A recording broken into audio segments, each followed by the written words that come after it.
Hello, सभी को जय श्री कृष्णा, राधे राधे। चलिए आज हम हमारे ज्योग्राफी में एक नेक्स्ट स्टेप स्टार्ट करते हैं अक्षांश और देशांतर के बारे में। अक्षांश और देशांतर के बारे में जितना हमारे पेपर में आता है उतनी कंप्लीट इन्फॉर्मेशन आपको दी जाएगी। क्या अक्षांश होती है, क्या देशांतर होती है। सबसे पहले तो आपको ये पता होना चाहिए कि अक्षांश और देशांतर क्या काम आती है। अक्षांश और देशांतर वो काल्पनिक रेखाएं होती हैं जो पृथ्वी पर किसी स्थिति, किसी देश या किसी स्थान की स्थिति को बताते हैं। उसे हम क्या कहते हैं, अक्षांश या देशांतर कहते हैं। समझने का प्रयास करना। देखो ये क्या है, हमारा ग्लोब है। ये क्या है, हमारा ग्लोब है। ये हमने क्या बनाया, हमारा ग्लोब बनाया। ठीक है, ये हमारा क्या बन गया, ग्लोब बन गया। जैसे देखो ये कौन सी रेखा होती है, ये रेखा होती है हमारी भूमध्य रेखा। कौन सी रेखा होती है, भूमध्य रेखा। भूमध्य रेखा जिसे हम क्या कहते हैं, 0 डिग्री के नाम से भी जानते हैं, जिसे ज्योग्राफी में किसे कहते हैं, विषुवत रेखा के नाम से भी जानते हैं। विषुवत रेखा के नाम से भी जानते हैं। देखो अक्षांश और देशांतर का काम क्या होता है एक्चुअली। देखो जैसे अगर इंडिया की स्थिति क्या है, इंडिया यहाँ पाया जाता है हमारा।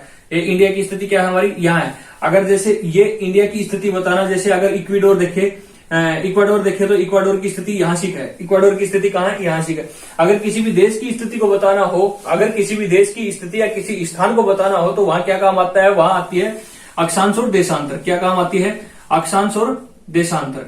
अक्षांश और देशांतर।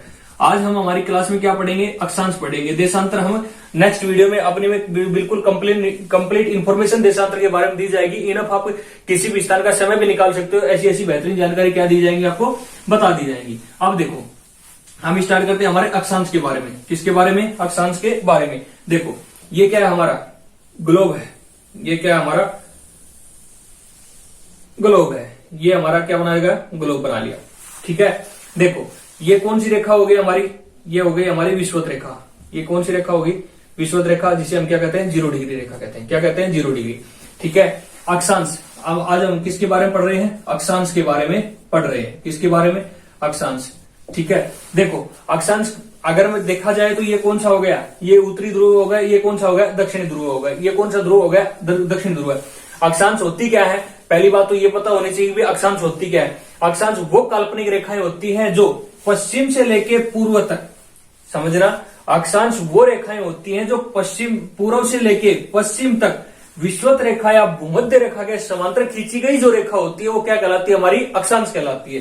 ठीक है, जैसे अगर आपको वैसे याद ना हो तो ये याद रखना, लेटी हुई जो रेखाएं होती है ना हमारी ग्लोब में, क्या होती है, जो हमारी लेटी हुई रेखाएं होती है वो क्या कहलाती है, हमारी अक्षांश कहलाती है। क्या कहलाती है, हमारी अक्षांश। जैसे इसी तरह इसमें भी क्या होती है, नीचे की तरफ होती है। क्या होती है, ये नीचे की तरफ होती है। ठीक है, ये होती है हमारी कौन सी रेखाएं, अक्षांश रेखाएं होती हैं। समझ रहे हो आप इस बात को।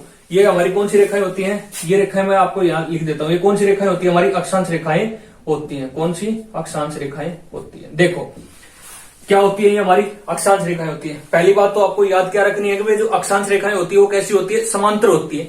अक्षांश कैसी होती है, समांतर होती है। जो ये अक्षांश देख रहे हो, ये भूमध्य रेखा है। भूमध्य रेखा की क्या है, ये समांतर रेखाएं। कौन सी रेखाएं होती है, अक्षांश रेखाएं होती है।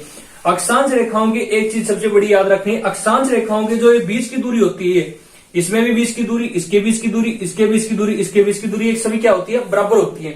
बीच की दूरी क्या होती है, बराबर होती है। फिर समझ लेना, अक्षांशों के बीच की दूरी क्या होती है, बराबर होती है। किन्हीं भी दो अक्षांशों के बीच की दूरी, ध्यान रखना, किन्हीं भी दो अक्षांशों के बीच की दूरी कितनी होती है, मैं यहाँ पॉइंट डाल के लिख देता हूं, आप ध्यान रखना। किन्हीं भी दो अक्षांशों के बीच की दूरी क्या है, दो अक्षांशों के बीच की दूरी, बीच की दूरी कितनी होती है, 111 किलोमीटर। कितनी होती है, 111 किलोमीटर।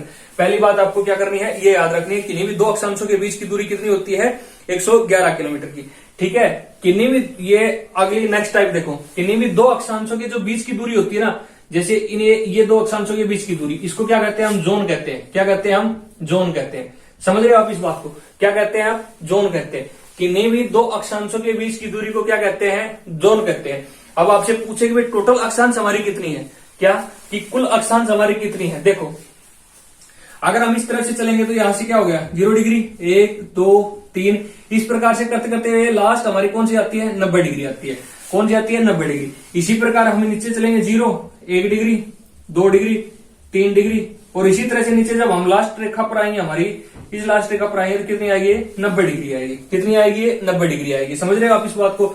टोटल अक्षांश हमारी कितनी होती है, 90 प्लस 90। भाई 90 ऊपर की, 90 ये और 90 ये नीचे की, 90 प्लस 90 और प्लस 1, ये प्लस मैंने क्यों की है, क्योंकि हमारी कौन सी एक बच गई 0 डिग्री, जिसे हम क्या कहते हैं, विषुवत रेखा कहते हैं। टोटल अक्षांश हमारी कितनी हो गई 181, कितनी हो गई 181। बताओ समझिए आप मेरी इस बात को, टोटल हमारी कितनी रेखाएं हो गई 181। पहली बात आपको फिर याद रखनी है, देखो अक्षांश होती क्या है, अक्षांश होती है भूमध्य रेखा के पश्चिम से पूर्व की ओर खींची गई। फिर देखो अक्षांश होती क्या है, अक्षांश होती है पूर्व से लेकर पश्चिम की ओर खींची गई भूमध्य रेखा के जो समांतर रेखाएं होती है वो क्या कहलाती है, हमारी अक्षांश कहलाती है। एक बार फिर बोलना आप, पूर्व से लेकर पश्चिम की तरफ भूमध्य रेखा के समांतर खींची गई जो रेखाएं होती है वो हमारी कौन सी रेखाएं कहलाती है, अक्षांश रेखाएं कहलाती है। दो अक्षांशों के बीच की दूरी, सबसे ज्यादा बार पूछे जाने वाला क्वेश्चन यही है, दो अक्षांशों के बीच की दूरी कितनी होती है 111 किलोमीटर होती है। कितनी होती है 111 किलोमीटर होती है। किन्हीं भी दो अक्षांशों के बीच के क्षेत्र को हम क्या कहते हैं, जोन कहते हैं। क्या कहते हैं, जोन कहते हैं। अगर पूछे भाई अक्षांश की टोटल ये कितनी है, अगर पूछे कुल अक्षांशों की संख्या कितनी है, कुल अक्षांशों की संख्या कितनी है 181 है। कुल अक्षांशों की संख्या कितनी है 181 है। समझ गए आप मेरी इस बात को।